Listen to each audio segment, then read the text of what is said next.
தமிழ்நாட்டின் கோடை காலம் என்பது ஏப்ரல் முதல் ஜூன் வரையில் நீடிப்பது வழக்கமாகும். மாநிலத்தின் அதிகப்படியான வெப்பம் மே மாதத்தில் பதிவு செய்யப்படும். இத்தகைய கோடை காலங்களில் சாலையோரங்களில் விற்கப்படும் தர்பூசணி பழங்களை வாங்கி சாப்பிட்டு மக்கள் தாகம் தணித்து கொள்வது வழக்கமாக இருந்து வந்தது. தற்போது கோடை சீசன் தொடங்கி உள்ள நிலையில் அதை திட்டமிட்டு தமிழ்நாடு விவசாயிகள் பலர் வழக்கம் போல் தர்பூசணிகளை சாகுபடி செய்துள்ளனர். இதனிடையே கலப்படம் இல்லாத தர்பூசணி வாங்குவது எப்படி என்பது குறித்த விழிப்புணர்வு வீடியோ ஒன்றை உணவு பாதுகாப்புத்துறை அண்மையில் வெளியிட்டு இருந்தது. அதில் கடையில் இருந்து தர்பூசணி வாங்கும்போது முதலில் ஒரு சிறிய தர்பூசணி துண்டை வெட்டி வாங்கி அதனை காட்டன் துண்டு அல்லது டிஷ்யூ பேப்பரை கொண்டு துடைக்க வேண்டும் என்றும், அப்படி துடைக்கும் போது துண்டு அல்லது டிஷ்யூ பேப்பர் சிவப்பு நிறமாக மாறினால் அது கலப்படம் செய்யப்பட்ட தர்பூசணி என தெரிவித்தனர். இயற்கையாக வளர்க்கப்பட்ட தர்பூசணியில் நிறம் மாறாது என்றும், தர்பூசணி பழத்தின் உட்பகுதியில் சில இடங்களில் மஞ்சள் நிற புள்ளிகளுடன் சிறிது வெள்ளை நிறம் இருந்தால் அது ஊசி போடப்பட்டதற்கான உறுதியான அறிகுறியாகும் என கூறப்பட்டுள்ளது. தாராளமாக வாட்டர்மெலான் சாப்பிடலாம். நம்ம தமிழ்நாட்டில் விளையக்கூடிய அனைத்து தர்பூசணி பழங்களும் மிகவும் சேஃபர் ஜோனுக்குள்ளே நாங்கள் வச்சுருக்கிறோம். எந்த விதத்துலேயுமே அதில் கலப்படம் விவசாயிகள் பண்ணுறாங்க இது பண்ணுறாங்கன்றது இல்லை. ஆனால் ஒரு சில இடத்துல நடக்கக்கூடிய தவறு அதை சுட்டி காட்டுறதுக்கு நாங்கள் தயங்கிறது கிடையாது. நான் சென்னை பொறுத்த வரையிலும் உணவு பாதுகாப்புத்துறை நான் எல்லா இடத்துலையுமே மேக்சிமம் நாங்கள் போய் செக் பண்ணதில் பார்த்தோம்னா கலப்படமே இல்லை. நான் இதுக்கு முன்னாடி இருந்த இன்டர்வியூலையும் நான் சொல்லியிருக்கேன்.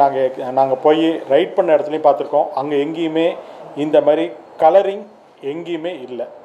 ஆனால் கெட்டு போனது, எலி கடிச்சது, அழுகி போனது இந்த பழங்களை நாங்கள் நிறையா எடுத்து டெஸ்ட்ராய் பண்ணியிருக்கேன். அது டெஸ்ட்ராய் பண்ணதுன்னா அந்த இடத்துலையே திரும்பவும் நீங்கள் அதை எடுத்து போட்டிருங்கன்னு ஒருத்தர்கிட்ட நம்ம சொல்லி வந்தோம்னா அவங்க பண்ண மாட்டாங்கன்னு அங்கேயே அந்த கெட்டுப்போன பழங்களையும் எலிக்கடித்த பழங்களையும் அங்கேயே கட் பண்ணி அங்கேயே.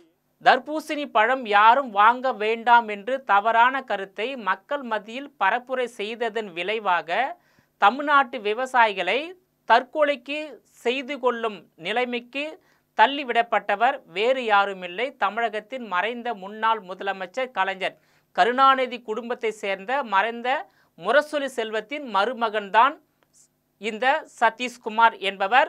உணவு பாதுகாப்புத்துறை அதிகாரியான இவர் குளிர்பான நிறுவனங்களுக்கு ஆதரவாகவும் தமிழக விவசாயிகளுக்கு எதிராகவும் செயல்பட்டு வருகிறார் என்ற கருத்தை தமிழக தர்பூசணி விவசாயிகள் முன்வைக்கின்றனர்.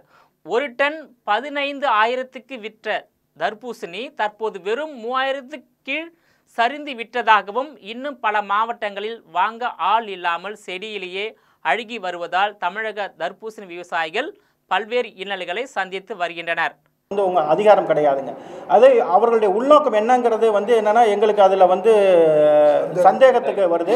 அதனால் நாங்கள் உயர்நீதிமன்றத்தை அணுகி உரிய நடவடிக்கை எடுப்பதற்கான நாங்கள் ஏற்பாடுகளை செஞ்சுட்டு ஏற்கனவே இது தொடர்பாக நாங்கள் உயர்நீதிமன்றத்தில் மனு கொடுத்துருக்கோம். உயர்நீதிமன்றத்தை அணுகுவதற்கு நாங்கள் ஆயத்தமாக இருக்கோங்க. அதை நாங்கள் இந்த வாரத்தில் அதை நாங்கள் உயர்நீதிமன்றத்தை அணுகி உரிய நடவடிக்கை எடுக்கிறதுக்கு நாங்கள் ஏற்பாடு செஞ்சுக்கிட்டு இருக்கோம். மேடம் இதில் வைங்க மேடம், இதுலேயும் வரும் மேடம், அதெல்லாம் வரும் மேடம். அதோட ப்ராப்பர்ட்டி அதுதான், புரியுதுங்களா? நல்லா போடணும். ஐத்து பிரிச்சு வருதுங்களா சார்? ஒரு தக்காளியை நசுக்கி வெள்ளை சட்டையில் போட்டாக்கா சோப்பு ஆகுமா ஆகாதான்னு கேட்குற கதை சார் இது. தக்காளிக்கும் அதே ப்ராப்பர்ட்டி தான், இதுக்கும் அதே ப்ராப்பர்ட்டி தான் சார், புரியுதுங்களா? அவர் அவர் நம்ம கிட்ட இந்த மாதிரி டிஷ்யூ வச்சு எடுத்தா வராது போவாதுன்ற நீங்க செஞ்சுக்கிட்டீங்க. நீங்க செஞ்சு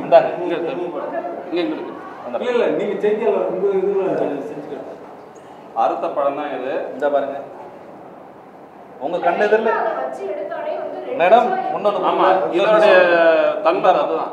அதுக்கான தர்பூசணி சிவப்பு இனிப்பு தான் இது. இது குறித்து கருத்து தெரிவித்துள்ள செங்கல்பட்டு மாவட்ட விவசாயிகள் சங்கத்தின் தலைவர் வெங்கடேசன், தர்பூசணி விளைவிக்க ஒரு ஏக்கருக்கு ரூபாய் 40,000 முதல் 50,000 வரை செலவாகிறது என்றும், தர்பூசணி பழங்கள் ஊசி போட்டு பழுக்க வைக்கப்படுகிறது என்று உணவுத்துறை அதிகாரிகள் கூறியிருப்பதால் தர்பூசணி விலை அதிரடியாக குறைந்துள்ளது என்றும், இதனால் யாரும் தர்பூசணியை வாங்காத நிலையில் செடியிலேயே அழுகும் நிலை ஏற்பட்டுள்ளதாக தெரிவித்துள்ளார்.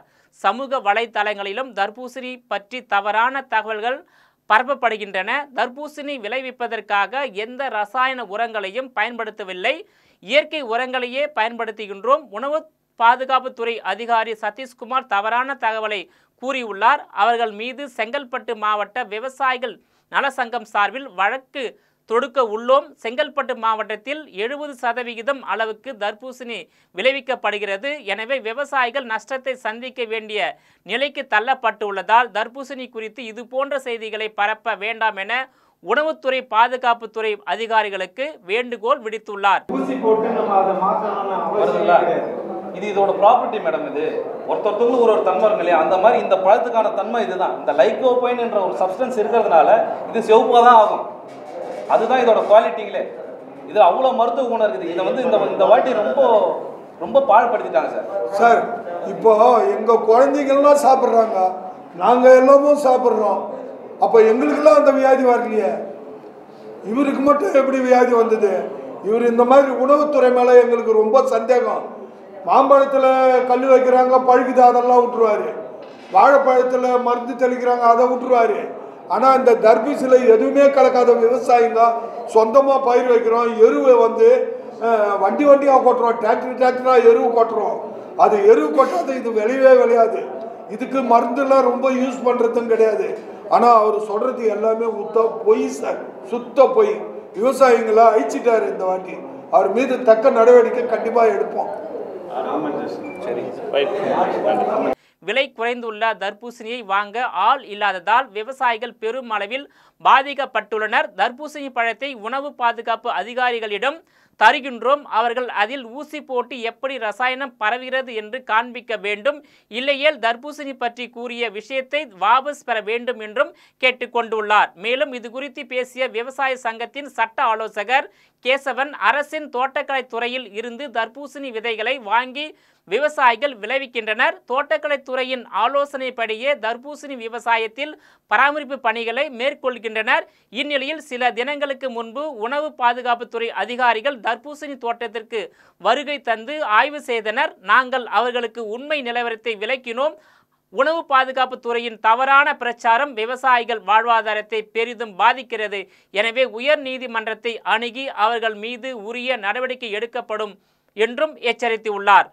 மேலும் கோடை காலங்களில் தர்பூசணி சாப்பிடுவது உடலுக்கு நல்லது என்றும் மக்கள் எந்தவித அச்சமும் இன்றி வழக்கம்போல் தர்பூசணிகளை வாங்கி உண்ணலாம் என்றும் விவசாயிகள் பொதுமக்களிடம் கேட்டுக்கொண்டுள்ளனர்.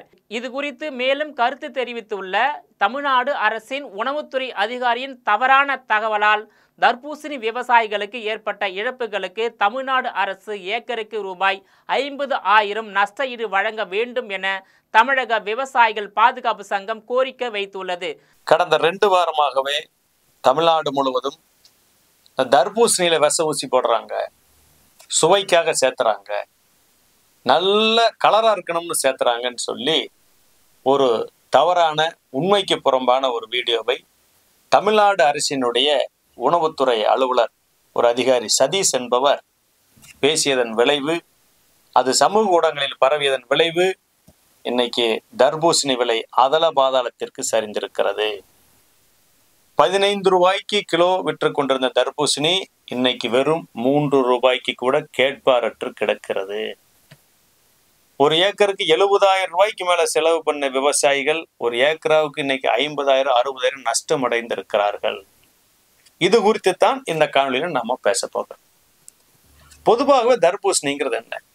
தர்பூசணிங்கிறது ஒரு நீர் சத்து அதிகமுள்ள ஒரு சுவையான பல்வேறு உடலுக்கு தேவையான இந்த வெயில் காலம், இந்த கோடை காலத்துக்கு தேவையான சத்துக்களை உள்ளடக்கிய ஒரு பழம்.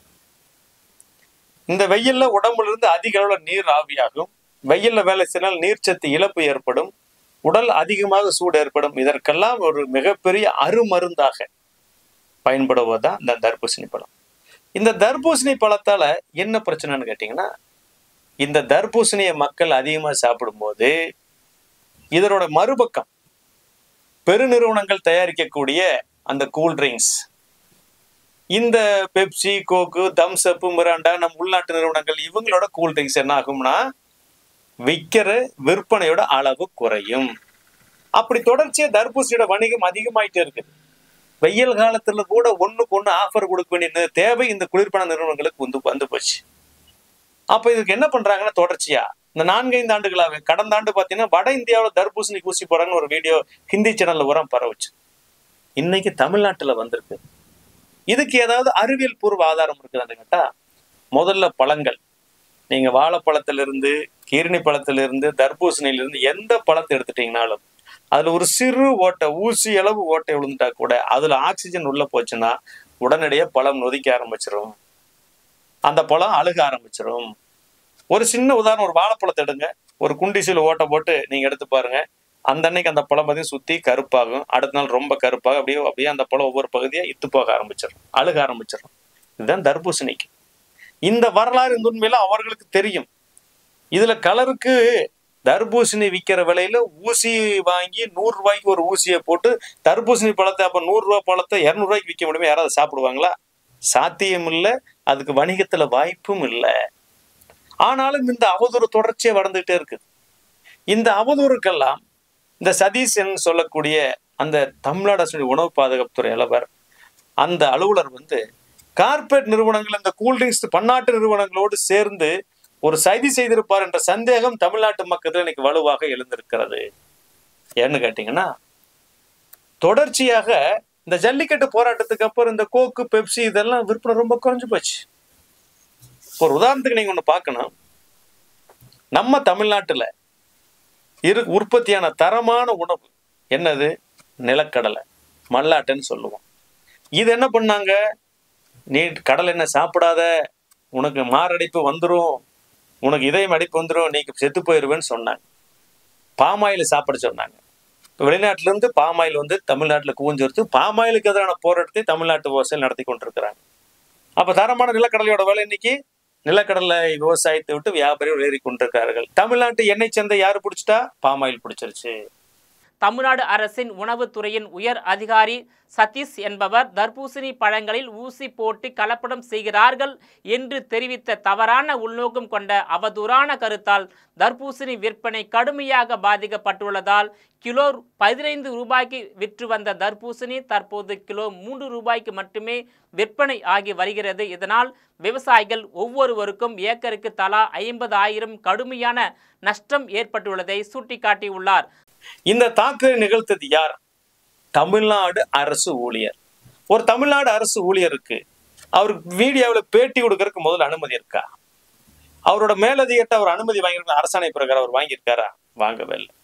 இந்த அலுவலர் பார்த்தீங்கன்னா ஒரு விளம்பர விரும்பி, ஒரு கடைக்கு உணவுக்கு சோதனை பண்ண போகணும்னா அங்க தரமில்லாத உணவு இருக்கு, தரமில்லாத பழம் இருக்குது, சுகாதாரமற்ற உணவு தயாரிக்கிறாங்கன்னா போய் ஒரு ஆய்வு பண்ணணும். இதே சென்னையில பிளாஸ்டிக் பேப்பர் வச்சு சாப்பாடு போடுறாங்க. அது சட்டத்தால் தடை செய்யப்பட்டது. என்னைக்காவது இந்த அலுவலர் அங்கே போய் பிடிச்சிருக்காரா? கேரி பேக்ல பிளாஸ்டிக் பேப்பர்ல சாம்பார் கொதிக்க சாம்பார் கட்டுறாங்க. அது கட்டக்கூடாதுன்னு சட்டத்தில் தடை இருக்குது. அங்க போய் என்னைக்காவது இவர் பிடிச்சிருக்கிறாரா? ஆக எதெல்லாம் சட்டத்தில் தடை செய்யப்பட்டதோ அங்கெல்லாம் இவர் போக மாட்டார். எங்கெல்லாம் இவருக்கு வளமா வருதோ, வருமானம் வருதோ அங்க மட்டும் போறது. இந்த ஆள் ஒரு சுயநலம் காரணத்தின் காரணமாகத்தான் இன்னைக்கு இந்த ஏற்பட்ட விஷயத்துல இருக்குது. அப்ப தமிழ்நாடு அரசுடைய ஊழியர் செய்ததுக்கு யார் பொறுப்பு? அவர் யார்கிட்ட சம்பளம் வாங்குறார்? தமிழ்நாடு அரசு கிட்ட சம்பளம் வாங்குறார். அப்ப தமிழ்நாடு அரசு சம்பளம் கொடுக்கும் போது அரசு ஊழியர் செய்த தவறுக்கு அரசு தானே பொறுப்பு. இது கூட நமக்கு ஒரு உதாரணத்தை சொல்றேன். நம்ம விழுப்புரம், கள்ளக்குறிச்சி மாவட்டங்கள்ல கள்ளச்சாராயம் ஆறா பெருகி ஓடிச்சு. எல்லா பக்கம் கள்ளச்சாராயத்தை குடிக்க மக்கள் இறந்துட்டாங்க. சம்பந்தப்பட்ட காவல்துறை, அந்த பகுதியோட காவல் ஆய்வாளர் கள்ளச்சாராயத்தை தடுக்கணும், அதுதான் அவருக்கு ஒரு கடமை, சட்டப்படியான கடமை. அவர் அதை செய்ய தவறியதால் கள்ளச்சாராயத்தை வித்தாங்க, பொதுமக்கள் வாங்கி குடிச்சாங்க, இறந்தாச்சு. வேற வழி இல்லாம அரசு ஊழியர் செய்த தவறுக்கு அரசாங்கம் என்ன பண்ணுது? ஒரு குடும்பத்துக்கு 10 லட்ச ரூபாய் இழப்பீடு கொடுக்குது. அப்ப அரசு ஊழியர் செய்த தவறுக்கு அரசு பொறுப்பேற்க வேண்டும். அதுதான் சட்டம், அதுதான் இயற்கை நீதி. அந்த அடிப்படையில தமிழ்நாடு அரசும் மாண்புமிகு முதல்வர் ஐயா மு.க. ஸ்டாலின் அவர்களும், வேளாண்மைத்துறை அமைச்சர் அவர்களும், உணவுத்துறை அமைச்சர்களும் விவசாயிகளுக்கு இந்த அரசு ஊழியரால் ஏற்பட்ட இழப்பீடு ஒரு ஏக்கருக்கு 50,000 ரூபாய் இன்னைக்கு நஷ்டம். இந்த கஷ்டத்தை போக்கணும். அவங்க எப்படி கடனை கட்டுவாங்க? அவங்க எப்படி வட்டி கட்டுவாங்க? இந்த கடனை கட்ட முடியாட்டி மீண்டும் அவங்களுக்கு மறுகடன் கிடைக்குமா? ஆக விவசாயிகளுடைய இந்த அவல் நிலையை போக்குவதற்கு, இந்த துயரத்தை போக்குவதற்கு மாண்புமிகு தமிழ்நாடு முதல்வர் அவர்கள் தர்பூசணி போட்ட விவசாயிகளுக்கெல்லாம் உடனடியாக வேளாண்மைத்துறை மூலமாக, தோட்டக்கலைத்துறை மூலமாக உரிய அறிவுறுத்தல் கொடுத்து கணக்கெடுத்து ஒரு ஏக்கருக்கு 50,000 ரூபாய் நீங்க இழப்பீடு விவசாயிகளுக்கு கொடுங்க. காலம் பூராவும் இந்த அவதூறுக்கு காரணமான இந்த பொய்யை பேசி அந்த அரசோட சம்பளத்துல புடிங்க, அவர் சொத்தை பறிமுதல் பண்ணுங்க. விவசாயிகளுக்கு நீதி வழங்க வேண்டுமாய் இந்த காணொலி வாயிலாக தமிழ்நாட்டு விவசாயிகள் சார்பாக நாங்கள் கேட்டுக்கொள்கிறோம். தர்பூசணி பழங்களை வாங்கி விற்ற வியாபாரிகளும் கடுமையான நஷ்டத்திற்கு ஆளாகி உள்ளனர். அரசு ஊழியர் தெரிவித்த தவறான கருத்துக்களால் பொதுமக்களுக்கு இழப்பு ஏற்பட்டால் அரசு இழப்பீடு வழங்க வேண்டும் என்பது இயற்கை நியதியாகும். திராவிட மாடல் அரசு நிர்வாகத்தால் கள்ளசாராய விற்பனையை தடுக்க முடியாததால் ஏற்பட்ட இழப்புகளுக்கு தமிழ்நாடு அரசு குடும்பத்திற்கு தலா 10 லட்சம் ரூபாய் இழப்பீடு வழங்கியதைப் போல் தமிழ்நாடு அரசின் உணவுத்துறை அதிகாரியின் தவறான கருத்தால் விவசாயிகளுக்கு ஏற்பட்ட இழப்புக்கு தமிழ்நாடு அரசு இழப்பீடு வழங்க வேண்டும் என்பதே சரியானதாகும் என்றும் தெரிவித்து உள்ளனர். தமிழ்நாடு அரசு ஊழியரின் தவறான கருத்தால் தர்பூசணி பயிரிட்டு பாதிக்கப்பட்டு நஷ்டத்தை சந்தித்து கடனாளியாகி கஷ்டப்பட்டு கொண்டிருக்கும் அனைத்து விவசாயிகளுக்கும் உதவிடும் வகையில் ஏக்கருக்கு தலா ரூபாய் 50,000 பாதிக்கப்பட்ட விவசாயிகளுக்கு தமிழ்நாடு அரசு இழப்பீடாக வழங்க வேண்டுமென தமிழக விவசாயிகள் பாதுகாப்பு சங்கத்தின் சார்பில் கேட்டுக்கொள்வதாக தெரிவித்துள்ளார். தமிழகத்தை ஆளும் திராவிட மாடல் அரசு விவசாயிகளையும் விளை நிலங்களையும் நாளுக்கு நாள் அழித்து வருவதோடு விவசாயிகள் விளைவிக்கும் உணவு தானியங்களுக்கு உரிய விலையை நிர்ணயிக்காத நிலையில் உணவுப் பொருட்கள் குறித்த மக்களிடையே தவறான தகவல்களை கொடுத்து விவசாயிகளின் வாழ்வாதாரத்தை முற்றிலும் அழித்தொழிக்கும் மறைமுக வேலையில் திமுக அரசு ஈடுபட்டு வருவது குறிப்பிடத்தக்கதாகும். நேயர்களை மீண்டும் இது போன்ற மற்றொரு நிகழ்ச்சியில் சந்திக்கிறேன். அதுவரையில் உங்களிடமிருந்து விடைபெறுவது நான் உங்கள் விஜயபாலன்.